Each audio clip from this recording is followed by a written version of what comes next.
when I started out, my first few hires were more about convenience than I would say confidence, right? The guys were available, right? They were either in the area or I met them and knew them, right? They had some skills, and frankly, I wasn't offering much. I had low wages, not a long reputation of being in the industry, didn't have a real clear path. It was just I was offering people a job. And guess what? From what I was offering, these guys didn't bring much to the table either, right? You could see it was reciprocal. Yeah, they would get work done.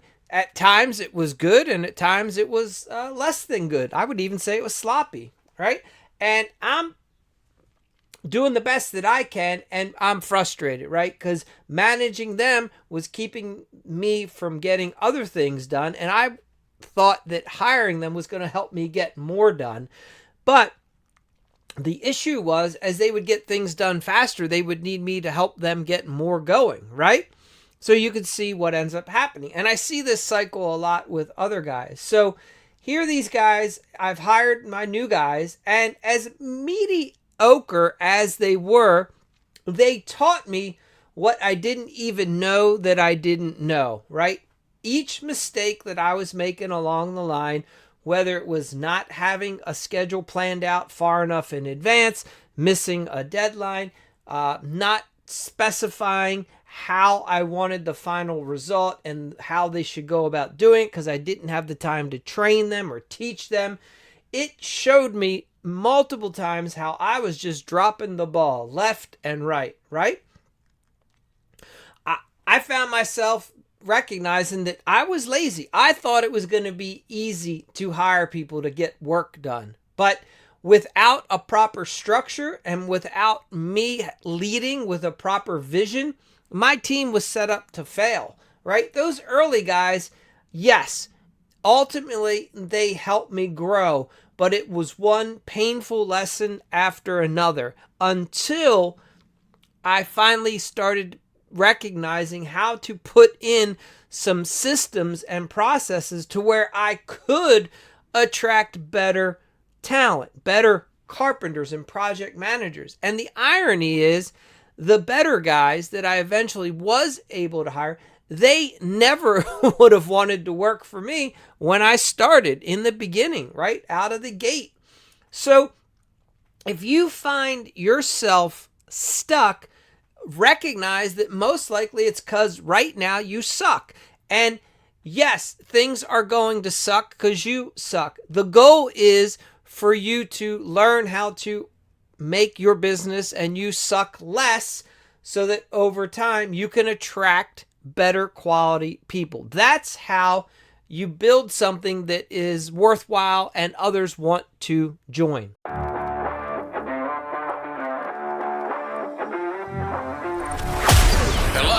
This is the Hack Hour Podcast, a show where it's all about helping real, everyday, hardworking remodelers learn the secrets to having it all in life and business.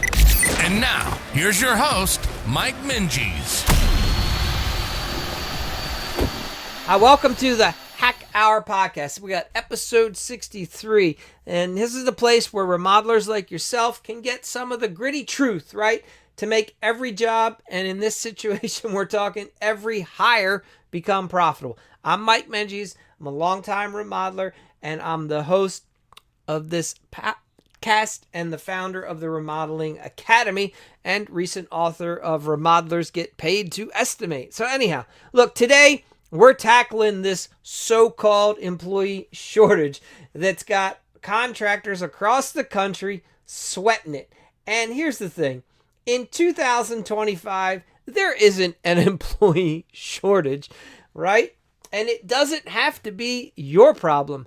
So let's break this down. And I want you to understand the format of this podcast. I use something called the format system. And this could be something you could implement within your company, how you help teach and train your guys.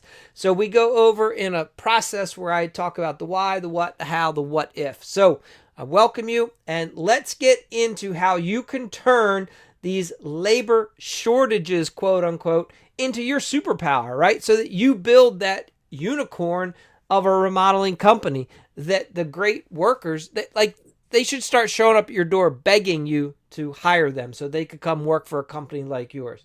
So why does this matter, and why should you care about this quote unquote employee shortage? Well, what it really speaks to is this is showing you just how poor your competition is out there, right? There are so many companies that are just not great to work for. And that is why they are having trouble attracting employees. Years ago, I worked out of college for a company that offered amazing training and benefits and provided a career path. And these jobs were coveted. You had to try out. In fact, you had to have a 16-page sales script memorized within 2 weeks, or else you were out of the training program. So, they had people knocking on their door trying to get a job there because of what they offered. They offered something to be proud of, a career. And you have to be honest with yourself and look in the mirror and go, would I want to be an employee for this company? How great is this opportunity that I'm luring people over to? Often you're going to find that your opportunity ain't so great, and that's why you're struggling to find good people. So let's talk about this quote unquote shortage, right? You're hearing right now that the remodeling industry is screaming for workers, that there's some 500,000 job openings, right? And 80% of remodelers are just struggling. They just can't find carpenters.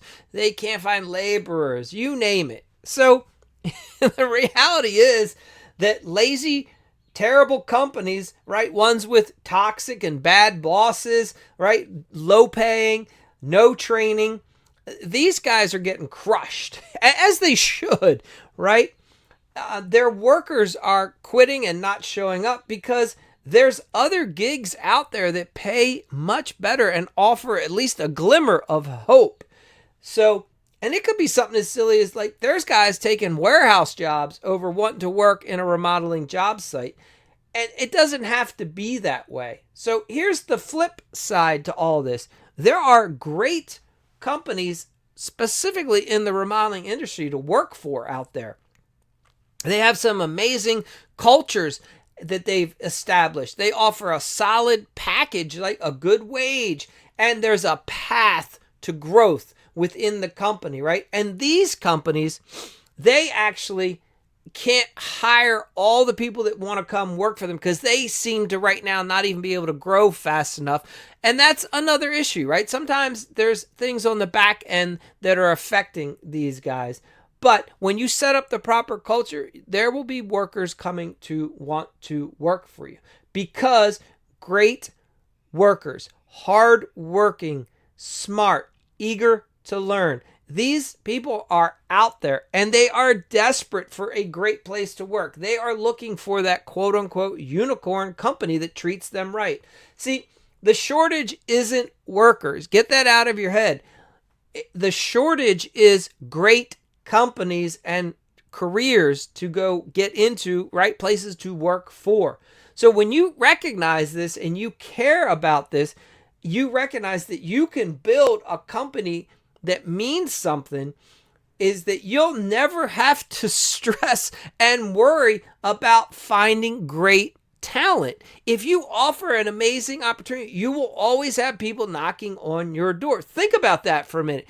Now the only limiting thing is how well can you oil your advertising, marketing, and sales machine to get more jobs, because you can bring in more people. And you'll have a long-term, loyal crew that is excited to also pump out profitable jobs for you because they love their career, and that's what people want. They want to love what they're doing. And usually that means a great environment, right? And a place that makes them feel great about what they do, and they get compensated decently, right? So it's out there. All right. So what are employee shortages, right? And why do they hit the lazy companies the hardest? So what is really going on? When you look at the remodeling labor shortage, yeah, it's real. In general, there are people that get up every day and they go, I'm not so sure I want to get into the remodeling world, right? But that is, again, because there are horrible companies in the industry to work for right now. And of these 540,000 or so workers needed this year, you have to think about something. A lot of that was driven by the baby boomer generation who they had a gravy train. There was a small window of time where if you just went to college, you didn't have to be smart, you didn't have to work that hard, you just had to be able to go to college, and you got a very good paying job, right? And that was the 70s. And that has kind of shifted, right? But sometimes the baby boomers were still preaching that message to their kids. So we've had an entire generation not get into the trades when, in fact, what you're seeing right now is that some kids would be much better off foregoing college or maybe just going to a local community college, getting into a trade career and making some serious cash and getting paid well and compensated well. There are good jobs out there. You just have to, again, shift, right? So is Gen Z really dodging construction? I'm seeing a shift. There are a lot of talented young kids out there, and they want to work and make money because they want to buy things. They want stuff, right? And it's become cool to Instagram and show that you know how to have skills and you can build stuff, right? That has become like a little bit trendy. You should be capitalizing on that. And if you allow kids to take advantage of what they've learned on the job and have a little bit of a social following because of that, that could benefit everyone all together, right? So recognize this. Right now, the reason many old school contractors are struggling is because they're stuck in old school ways, and the remodeling industry, the bar is set so low, right? If just get out of the remodeling industry for a year or two, go work in some other industries, and you'll be shocked at how much more professional and how much they've gone up as far as their experience and how they go about running their business. All right, so there's enough chaos out there, right, in so many job sites and so many remodelers that are just flying by the seat of their pants. They don't use any software. They don't do any scheduling. They have no social media. They don't even have a website, right? They don't even understand what something like some of these different ways to communicate are even like. They're like, I don't do that. I don't accept electronic payments. It's like, wake up, man. Smell the roses. All right.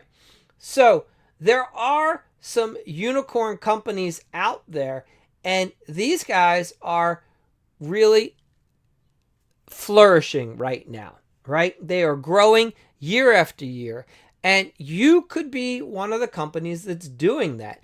And by offering a culture where you give praise, there's some autonomy, you supply the guys with some cold gear, right? Something that's cool to wear. And all of that can help keep workers loyal. And this employee shortage doesn't have to be your problem, okay? Because the lazy companies are driving their talent away and great ones can magnetize and draw it in. All right, so how? How do you do it? Well, how do you become that unicorn? You take small steps, right? You don't overthink it. Yeah, you might have to raise your wage, which, yeah, that might be uncomfortable because that means raising your sales ability and learning how to advertise and market something that you've not wanted to do, right? But by doing all that, you could then offer more to attract better. And do you see how it all feeds itself? So, second, build a culture of respect, and that starts with you, right? By you being your word and honoring it and being fair to your clients, to your employees, it all works in a nice fashion. All right. Also, stop micromanaging. Teach and then get out of the way, right? Set some boundaries. Show them, your guys, the girls, how you want things done. And then give your crew the autonomy to be great, right? Let them go out there and kick butt for you. And recognize their wins. So I notice with the younger generation, not all, but many, they like to be recognized. And you should point that out and say, you guys did a great job, congratulate them. I mean, how hard is that? Well, for some of you, you feel like, well, it should just be their job. Hey, look, if you have a crap attitude, it's no wonder you're having trouble get employees. Be good at helping other people feel great, and people will love working for you. Just a little shift. And also understand that some training can go a long way. People want to learn. People want to be better at their job. Provide some sort of a foundation, right?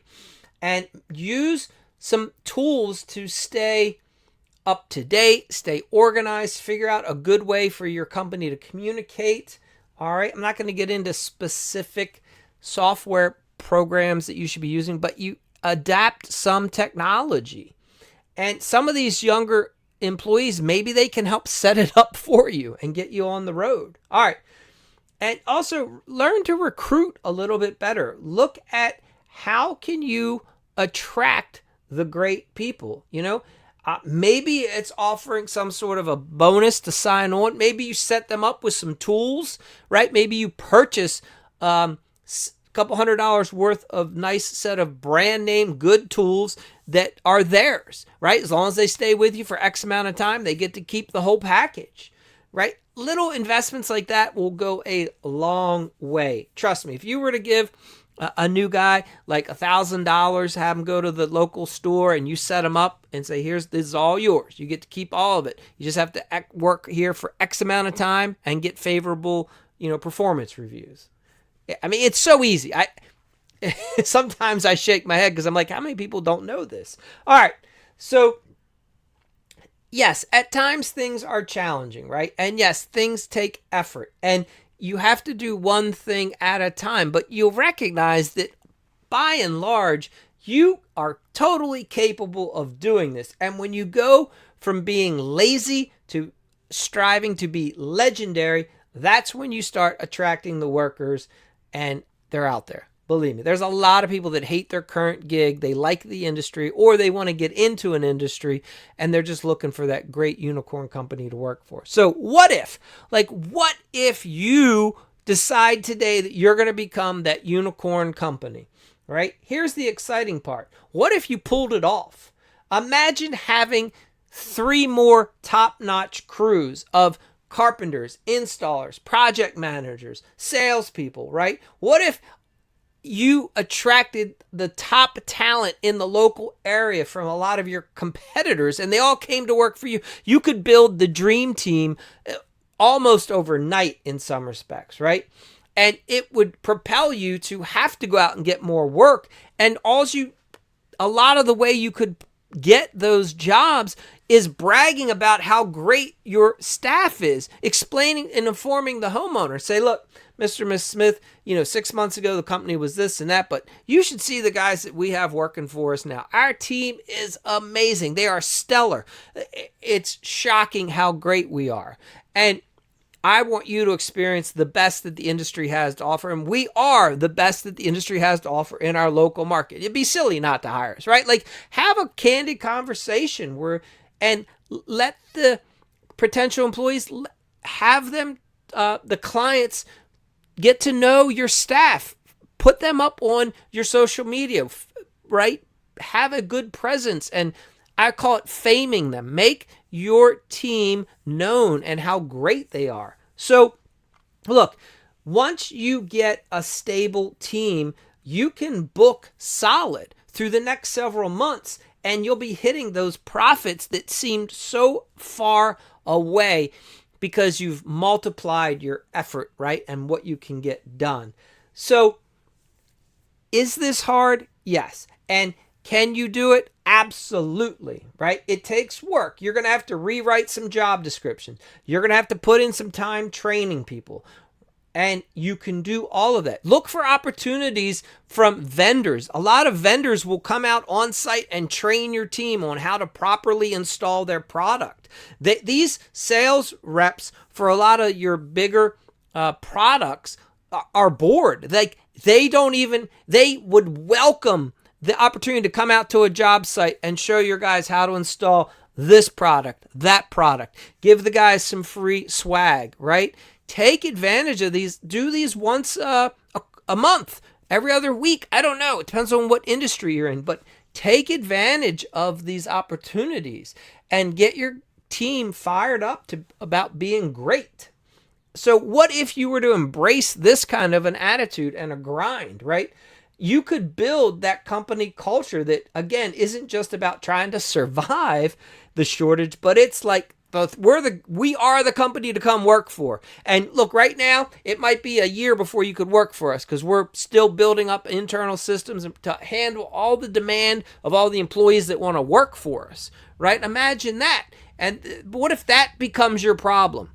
And now you're finding a way to attract more clients so that you can bring on all the great employees that want to work for you. And you're only one or two good salespeople away from having then that problem solved, because then the hungry salespeople are going to go out and they're going to want to perform and sell a lot more work. So then your struggle is, my God, now I got to find some more people because my salespeople are so great. So I got to get another good project manager. Who does my other great project manager know? I need to get a few more good laborers. Who does this person know? Because they're a great laborer, right? And then you just build the team and build the team and build the team.